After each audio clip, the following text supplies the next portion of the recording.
guys, I am ready for another story time with you, and today I chose two books, and I'll tell you why I chose these two books.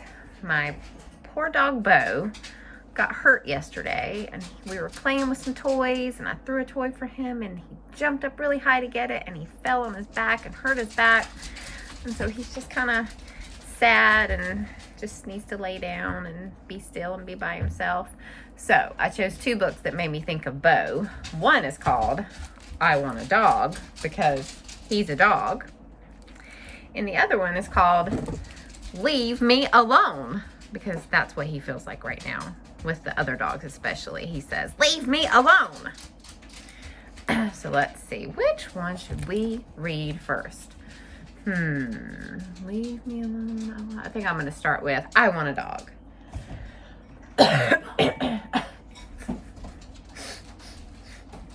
All right. I want a dog.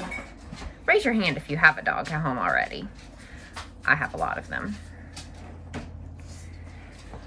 Let's see. On the inside of the book, it says, Happy Dale Animal Shelter has a lot of interesting animals, but no dogs, which could be a problem if that's the only pet you want.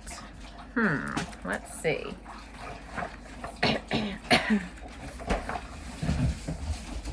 Welcome to Happy Dale Animal Shelter. Let me adjust this a little bit. Are you looking for a porcupine? A weasel? I've got an adorable armadillo. No thank you. I want a dog. A dog is an excellent choice. A dog makes a great pet.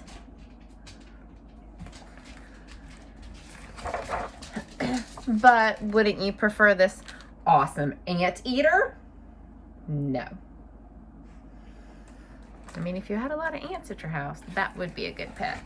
They're kind of cute. How about this baby baboon? It doesn't go woof, but it chases a ball just like a dog. I don't want a baby baboon. That's kind of cute. Raise your hand if you want a baby baboon. Raise your hand if you want an armadillo. Or an anteater. Starbucks. That was another dog I have. He also said, leave me alone. How about this python?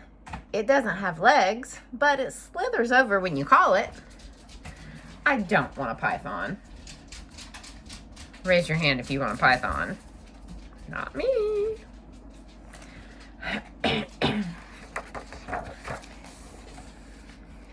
How about this frog? It can hide a bone and it barks at passing cars just like a dog. That's not true. Frogs don't bark or hide bones. And besides, I want a dog. Frog rhymes with dog, though. Raise your hand if you want a frog.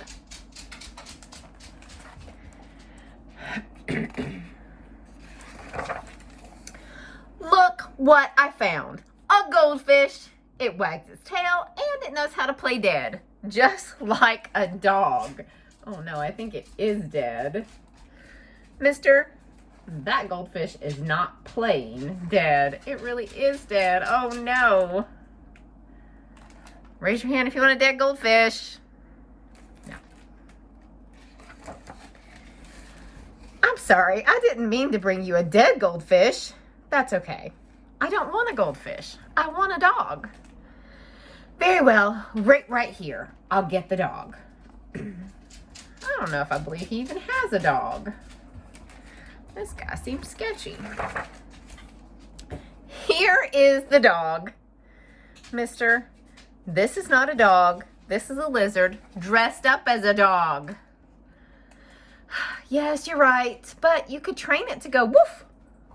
I don't want to train a lizard to go woof. I want a dog that goes woof. Raise your hand if you want a lizard. Raise your hand if you want to dress your lizard up like a dog. Would you consider this albatross? That's a kind of bird. This kangaroo?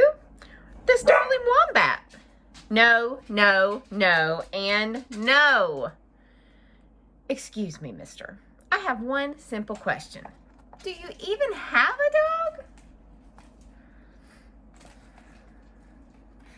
dog? No, I don't. Well then, I'm leaving right now. Wait! Before you go, would you please tell me what's so special about a dog? Sure. A dog is loyal, loving, smart, cuddly, goofy, courageous, and it's the best friend you could ever have in the whole world. Those are all true statements. Actually, I might have the perfect pet. It's not a dog, but it sounds exactly like what you described. Oh my. Sorry, there's a lot of calamity in my background. My dog's just knocked over the mop. Let me start over on that page. Actually, I might have the perfect pet. It's not a dog, but it sounds exactly like what you described. No, stop, please. Don't bother.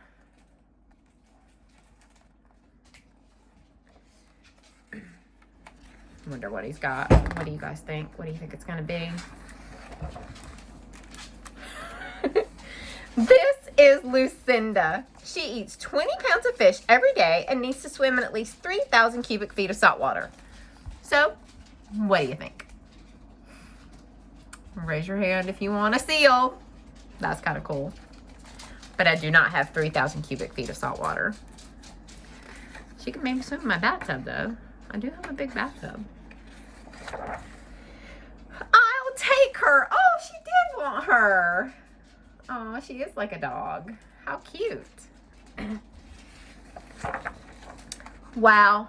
Who ever heard of an animal shelter that doesn't have a dog?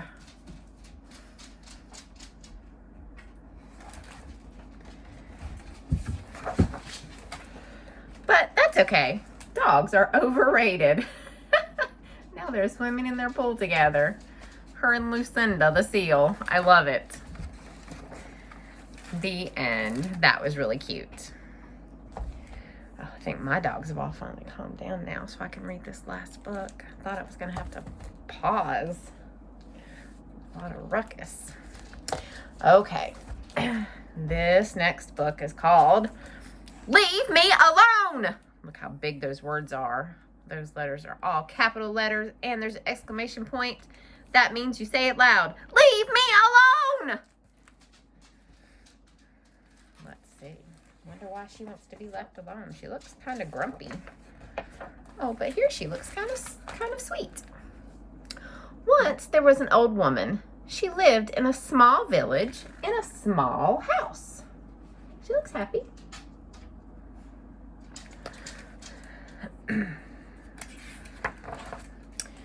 With a very big family. Oh, maybe that's why she got kind of grumpy.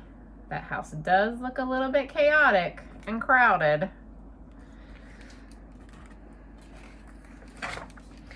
Winter was coming.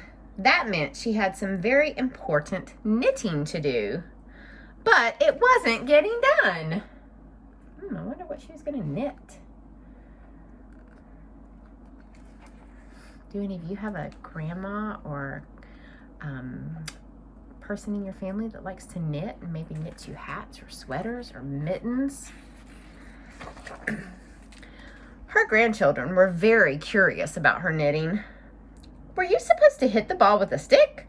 Could you eat it? Could you make your brother eat it?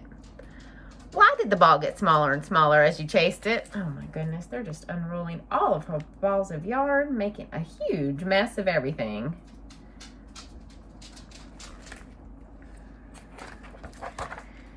The old woman was at the end of her rope, or her ball of yarn.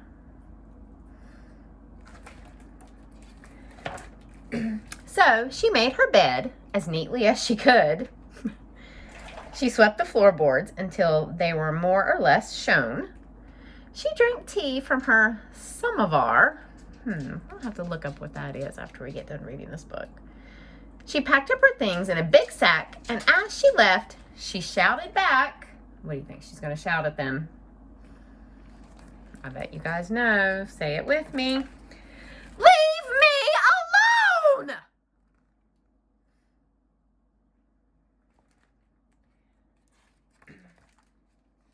The old woman walked through the deep, dark forest.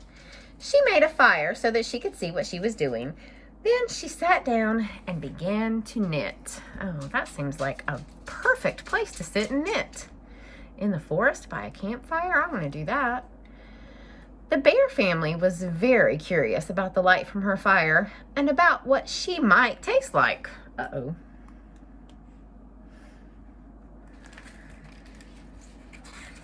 Even those bears are ruining her knitting. Ready? Ready for what she said? Leave me alone! The old woman shouted. But they didn't listen because bears don't speak English. So she picked up her sack and left. Aww. Those bears didn't understand her. The old woman climbed up the mountainside. It was cold, so she found a small sheltered place. Then she sat down and began to knit.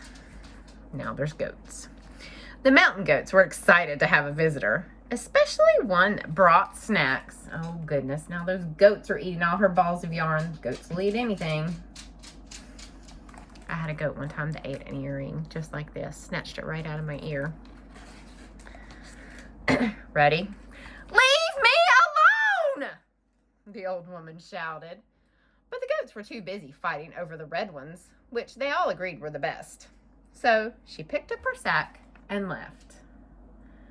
Get out of there. Do you think red yarn would taste better than like yellow yarn or orange yarn? I don't know. The old woman climbed higher and higher up the mountain. She reached the top and climbed onto the moon. Wow. She really wanted to be alone. She found a rock that was shaped like a chair. She sat down and began to knit. The little green moon men had never seen a woman before, old or otherwise. They examined her with handheld scanners that went beep boop, beep boop.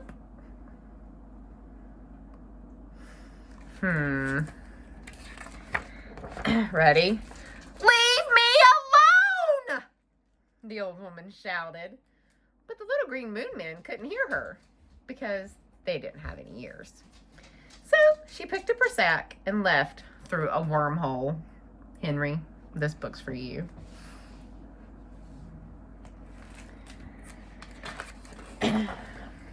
And Adrian knows a lot about space and wormholes, I bet. The void on the other side of the wormhole was very dark and very, very quiet. She was absolutely, completely, utterly alone. It was perfect.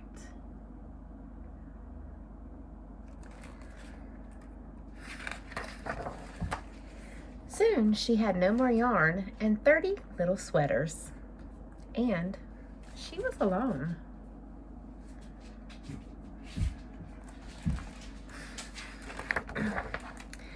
So she put the 30 sweaters into her big sack. She swept the void until it was a nice matte black. She had a cup of tea from her samovar. Then she picked up the sack and left through another wormhole. Where do you think she's going to go? I think she was starting to feel a little bit lonely. When she came out the other side, everything was right where she left it.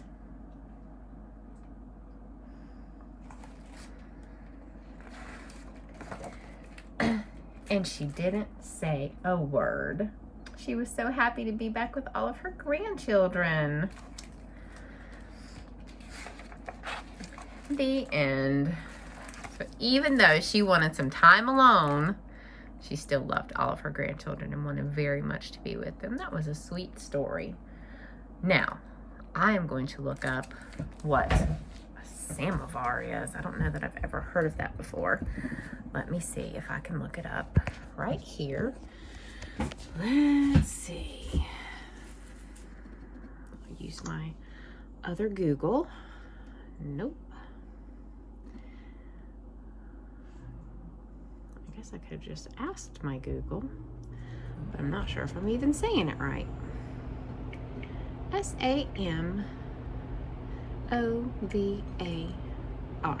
Samovar. Let's see.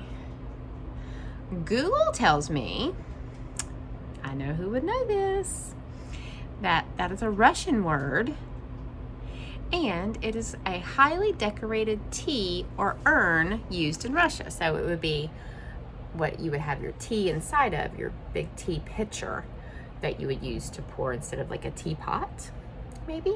So kind of like a Russian teapot. And we know somebody who has Russian family, and that is Nikki. Nikki's grandma is Russian. Nikki's mom is from Russia. So I bet they know exactly what that word is and what it means and how to say it. Okay, well, I think that's all for the end of our story time. I will be back with my next video, I think, for another installment of Mercy Watson Goes for a Ride. I have to finish that book up. Okay, bye guys.